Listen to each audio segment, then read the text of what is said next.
Hi everyone, excited to be here with you all today. In this presentation, I will be talking about how healthy individuals learn to take advantage of ankle exoskeleton assistance and reduce their metabolic cost of walking. So Katie Poggensee, pictured here on the left, presented yesterday on her awesome study where she compared the benefits of training with customization of exoskeleton assistance to training with repeated exposure to just a good generic assistance pattern. And she found that with training over multiple days, participants learned to reduce their metabolic costs by large amounts with both customized and generic assistance. So here we performed a post hoc analysis of this study to determine how the nervous system learns to take advantage of this generic assistance. And generic assistance is particularly interesting as it is not customized to the user, and yet they are still able to achieve large energy savings. So we tested three hypotheses. First, we hypothesized that people explore many candidate gait dimensions as they identify those that can have an effect on metabolic cost.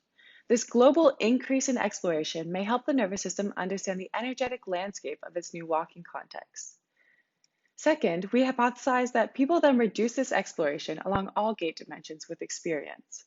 For some dimensions, there may be no benefit to exploring as it may increase cost or not have an effect at all. For others, exploration may result in lower metabolic costs, which leads us to our third hypothesis that people then systematically adapt along these gait dimensions and exploit new energy optimal strategies. So we determined how participants learn to walk with repeated exposure to generic assistance, as shown in the figure on the right. We then compared this to their baseline preferences with zero torque or normal walking. In our generic assistance setup, participants walked while wearing a bilateral torque-controlled ankle exoskeleton, where the pattern of assistive torque was controlled as a function of stride time. We defined the generic torque profile by 4 parameters that were consistent across participants. And the nature of this torque control also allowed some gait dimensions to influence its performance. For example, step frequency could influence the torque timing, whereas ankle kinematics could influence the power and work applied to the ankle. And we quantified learning at the level of the whole movement, the joint, and the muscle through gait dimensions of step frequency, ankle kinematics, and total soleus and medial gastrocnemius muscle activity. We selected these specific gait dimensions based on our understanding of how people could learn to take advantage of the torque control and our intuition behind how they may then learn to accept the external work being applied. As Katie detailed yesterday, participants first completed validation trials on day 0, and then an adaptation trial followed by validation trials on days 1 through 5. Validation trials consisted of normal walking, zero torque, and generic assistance conditions. And prior to the experiment, we also randomly assigned participants to either a static group, as shown in the top row, or a continued optimization group, as shown in the bottom row.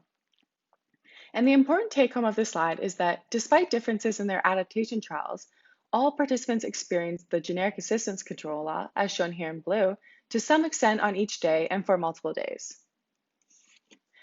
So we first looked at how people explored new strategies along our measured gait dimensions. Here we have walking time with exoskeleton assistance along the x-axis and step-to-step variability normalized to participants' average normal walking baseline values along the y-axis.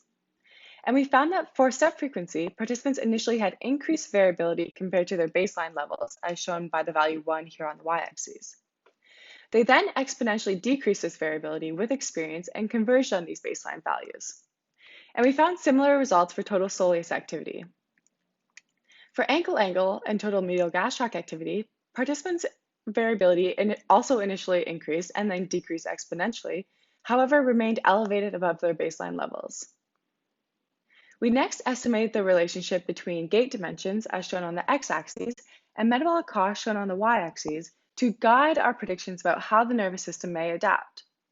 And we found that the slopes of the relationships between metabolic cost and step frequency, total soleus activity, and total medial gastroc activity were significantly different from 0.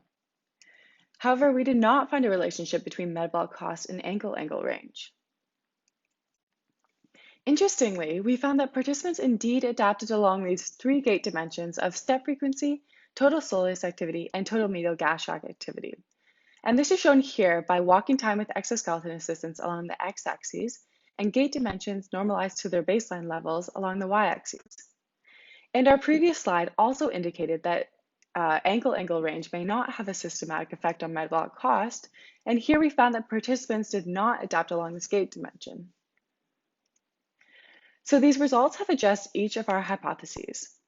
First, we showed that when learning to walk with exoskeleton assistance, people explore many gait dimensions as they identified those that can have an effect on metabolic cost. They then reduced this exploration with experience and learned to exploit new strategies along gait dimensions that can lower this cost. So these collective findings provide insight into how the nervous system balances and explore-exploit trade-off when learning to take advantage of the ankle exoskeleton assistance. So thanks for listening, and to my collaborators, Katie Poggensee, Steve Collins, and Max Donelan.